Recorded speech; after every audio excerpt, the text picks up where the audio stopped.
today we're going to be covering 1.7, relationships of lines and planes. So let's go ahead and get started. Our learning target today is I know the relationship between planes, parallel lines, and perpendicular lines.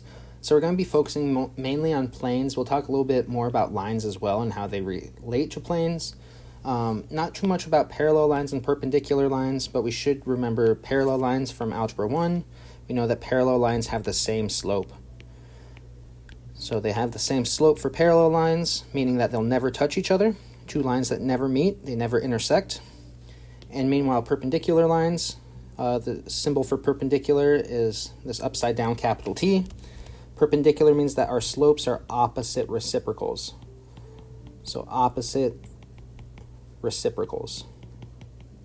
All this means is that if my slope in my original line is 4 over 5, the opposite reciprocal of that, well, the opposite means I take the opposite sign. So if it was positive, it now becomes negative.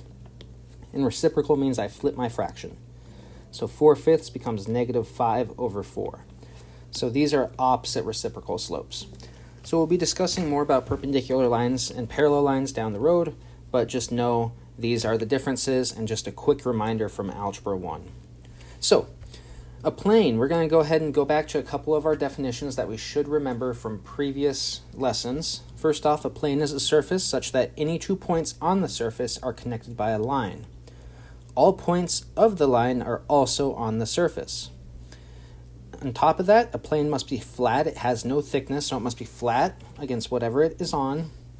And it is to contain the straight lines determined by all pairs of points on it. So any point, any line that I have on my plane, all the points that are on that line are also in the plane itself. Along with that, planes are infinitely long and wide, and so therefore it's in 2 dimensions, length and width. So there's no third dimension to it, there's no height, because again, they're flat, there's no thickness to them. And then they go on infinitely, so they never end. They continue on forever. So, looking at these two, the figure on the left is not a plane. And the reason for that is if I see this line AB, not all the points on line AB fall on the surface. They're all in the middle here. So therefore, line AB isn't even contained within the plane. It goes through the plane in multiple spots. On top of that, it's not a flat surface. As we can see, it's curving throughout the entire piece. So therefore, that also leads to it not being a plane because of this curve here. Now, on the right side, this right figure, I can see that all the points on line CD, those all also lie on the surface of our plane, plane M. And as we can see, there's this M here. I can call this plane M if I would like, because it's in the corner. That's another name. That's another way that we can name planes. We can also see that this is flat. It's flat. There's no thickness to it. There's no curving in it. And it's 2-dimensional. It's just length and width.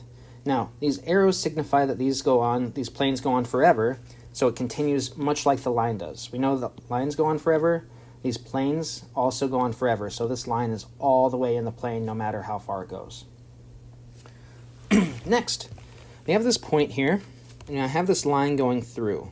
So I have line RP going through plane M once again. So what we call this, the point of intersection between the line in the plane, and again, this line is not contained within the plane. It's going through the plane. It's not lying on it. And that's what we say it's contained if it's lying on it. It's not contained, it's going through it. So the point of intersection between the line and the plane, we call that the foot. So we would say point V is the foot of line RP in plane M. So again, I'm focusing on plane M. I'm seeing where it crosses plane M, and that'd be point V here. So the point of intersection of a line and plane is called the foot of the line. So make sure that you guys know that key term, that key definition. Now, a good way to visualize this is that if you take a piece of paper and you take your pencil and you pretend that your pencil is line RP, so you stab your pencil through the piece of paper. Well, that point where it crossed through the piece of paper, where it broke the piece of paper, that would be the foot. So you could say that that point where you crossed through with your pencil, that is the foot of your pencil in plane, which your plane would be your piece of paper. So you could say in plane paper, for instance. So that's a real-life kind of conceptualization of this. Next up, we have a couple postulates that we need to know. So first off, these are all postulates on how planes are formed. These are very important that we know these. The first one, 3 non-collinear points determine a plane. So if I have 3 points and none of them are on the same line, even if 2 of them are on the same line, as long as I have 3 non-collinear points, that determines a plane. And that is very key. That's the definition of creating a plane, 3 non-collinear points. Another way that we can describe a plane is if I have a line and a point that is not on the line. That also determines a plane. And the reason why is because to create a line, I need at least 2 points, correct? So if I have 2 points, which create my line, essentially, and then I have 1 point that is not on that line, well, again, that's 3 points. And we know that 3 points create a plane.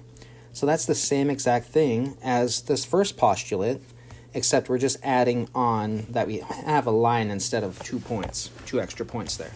So that is also one of our key theorems for determining a plane. Next, if I have 2 intersecting lines, that also determines a plane for the exact same reason. If I have, let me go ahead and change colors to purple. If I have this purple point where the 2 lines intersect, and then of course I need another point to create both of these lines on either of these. So there's 2 points, and then here's our third point. Again, that's 1, 2, 3 points that determine a plane. So there is another way that we can determine a plane. 2 intersecting lines determine a plane. And then lastly, the only one that does not deal with these 3 points is theorem 47 down here. So theorem 47 says if I have 2 parallel lines, those 2 parallel lines will also determine a plane. So those are our 4 ways to determine a plane. They are all extremely important. Make sure that you know all of these. The most important one I would say is the first one, this postulate, 3 non-collinear points determine a plane. You will see that quite often as we continue. All right, next up, a couple more important postulates that we need to know. We already talked about the first one here, postulate 2. Postulate 2, if a line intersects a plane not containing it, then the intersection is exactly 1 point. So I see that in this plane down here, and what that point is called, well, that's called the foot. So again, we're just talking about the foot. If I have a line intersecting a plane that does not contain it, we call that intersection point the foot, and that only intersects at 1 point. The other extremely important one, I can't emphasize this enough, extremely important, is postulate 3. If 2 planes intersect, so I have 2 planes here, plane M and plane N, if they intersect, their intersection is exactly 1 line. And we can see that line here, line AC. So that line continues forever, much like these planes also will continue on in all directions forever. So again, 2 postulates, extremely important. Make sure that you know both of these. 2 planes intersect in exactly 1 line, and a line intersecting a plane not containing it intersects at exactly 1 point, called the foot. All right, next up we have these A through J problems. So we're just going to go ahead and go through these. If you'd like to pause the video and try them out, please do. So first off, the intersection of plane M and plane N would be a line, and that line would be line AB. The reason for that is because I know that this line is parallel to the top and the bottom of plane N. And this line also is within plane M. So they would cut each other at line AB. Next, A, B, and V determine plane blank. So A, B, and V determine plane M. They all lie on plane M. They're all coplanar. Next, name the foot of RS, of line RS in plane M. So if I look at line RS and then focus on plane M, where does RS intersect plane M? Well, that'd be point P. So that'd be our answer, point P. Next, line AB and line RS. So here's line AB, here's line RS. They determine which plane. Well, AB and RS are both on plane N. So it would determine plane N. Next, line AB and point, whoops, already gave that one away. Line AB and point blank determine plane N. So what third point could I use to determine plane N?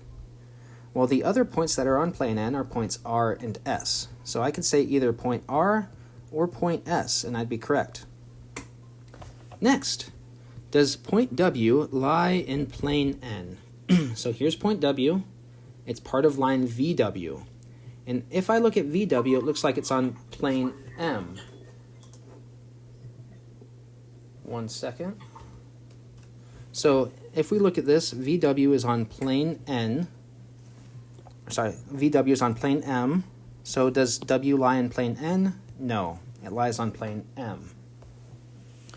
Next, line AB and line blank determine plane M.